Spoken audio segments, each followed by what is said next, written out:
everybody, how's it going? My name is Dustin Miller. I'm with Glide Gear. We're here in Myrtle Beach, South Carolina on a beautiful day. Today we're going to show you how to properly balance several types of stabilizers that we have.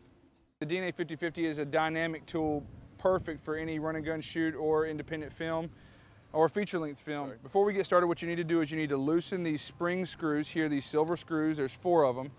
And the top part of the cheese plate comes off, okay? And this is what's going to be mounted to your camera. What most people want to do when they get this is they want to put the camera dead center of this plate, but that doesn't make sense because most cameras aren't already perfectly balanced with the lens and the camera.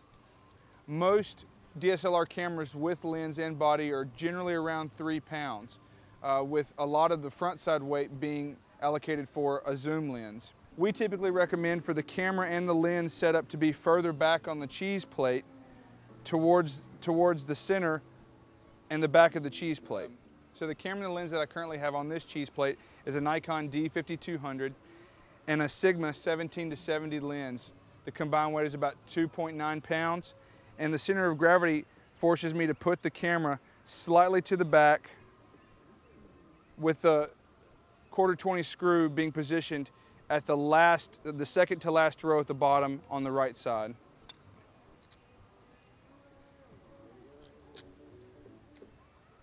So out of the factory, Glide Gear sets the screw positions, the adjust screw positions of the bottom of the cheese plate out of the factory for maximum stabilization. As you can see here, there's 4 screws on the outer edge that are locking screws, and there's 2 screws in the center that allow for fine-tuned adjustment. Once you've gotten your cheese plate positioned right where it is based upon these fine-tuned set screws, you lock these outer 4 screws in to lock everything into place. So once you've gotten your camera assembled to the very top of the cheese plate, you're going to place it right back in on top of the bottom of the cheese plate, aligning it with the spring screws that you unscrewed earlier. And this attached it to the bottom of the cheese plate, which I refer to as the sled. All right, so as you can see, now that the camera's mounted on the cheese plate, it's clearly not balanced. It's pretty top heavy, and it wants to rotate around the gimbal. A really important thing to remember, while Glide Gear sends these kits preloaded with all of the weights, the thing that you have to remember is that it's not weight alone that determines center of gravity, okay? There's 2 types of ways you can balance the rig. One would be a weight-based way, and then one would be dispersing the center of gravity via the telescoping pole. There are several situations in which you would use either one. One would be is if you're trying to do some low shots where you didn't want the telescoping pole to be so far down. So you can load weights on these screws and these washers, keeping the telescoping pole up, or you can lower the telescoping pole down and take weights off. I preferably like to run the rig with the telescoping pole down and as few weights as possible so that it's lighter in my arms. So what I do is I lower it down. Right now there's only 1 disc weight on each side. Like I said, I have a 3-pound camera, Nikon D5200 and a Sigma 17-70. And I go ahead and do what's called a drop test. I pull here, start from the side, and I drop. I'm hoping to achieve a 2-second drop. 1, 2. 1, 2. So that's pretty good right there. So once I've achieved a vertical sort of balance, now I'm still sort of leaning on the front side, and that's when you go to the fine-tune adjustments. I'm pushing the camera this way. If I turn left, I'm pulling the camera backwards. Right now what needs to happen is the camera needs to go backwards. So I'm going to fine-tune adjust left. So we're getting close from front to back, but now we need to balance from side to side, and that's what this adjust knob is for. Left side brings it to the left, right side brings it to the right.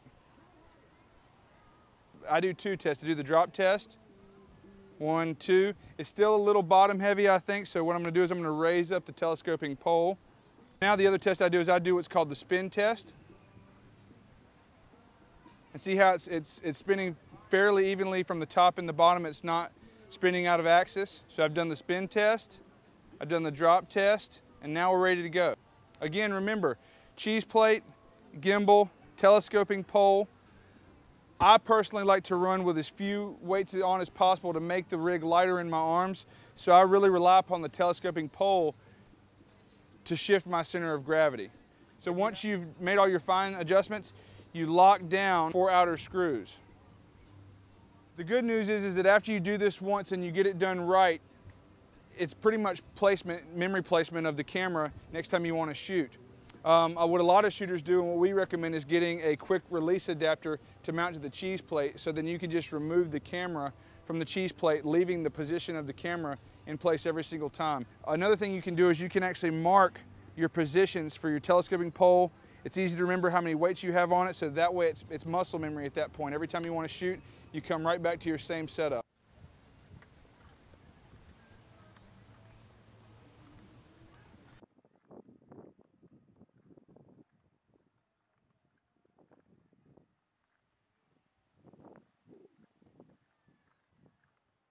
So what we've seen here is that with proper balancing, the DNA 5050 is a dynamic tool, perfect for any run and gun shoot or independent film or feature-length film.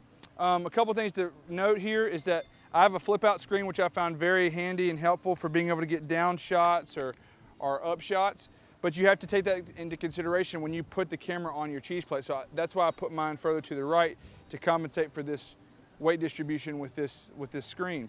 Another thing to keep in mind is that stabilized cameras typically look better when they use wide-angle lenses. So we're looking at a range anywhere from 11 millimeters to 17 millimeters, be it a crop sensor or a full-frame camera. But what it does is it takes in more information, sort of smoothing out that wobble or that shake.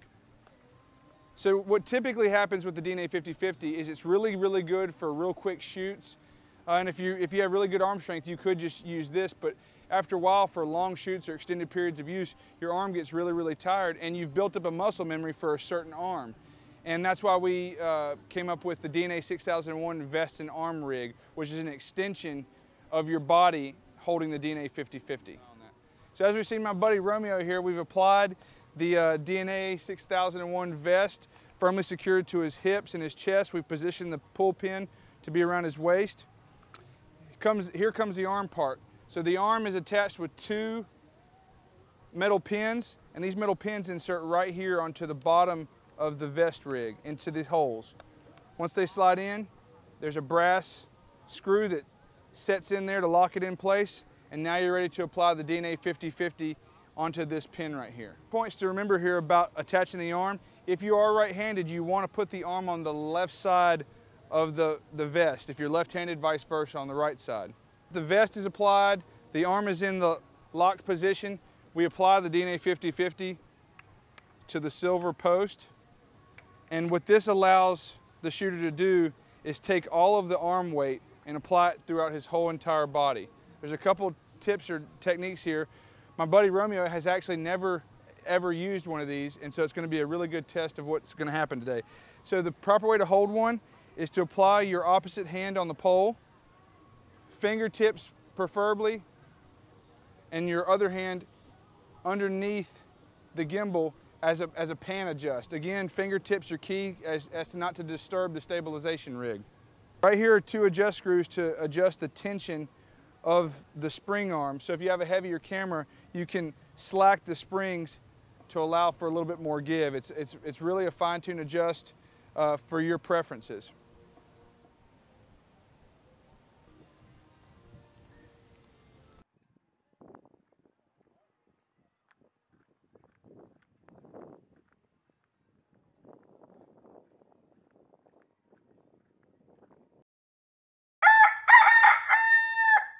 Everybody, how's it going? My name is Dustin Miller. I'm with Glide Gear. We're here in Myrtle Beach, South Carolina on a beautiful day. Today we're going to show you how to do some fuck. Nothing.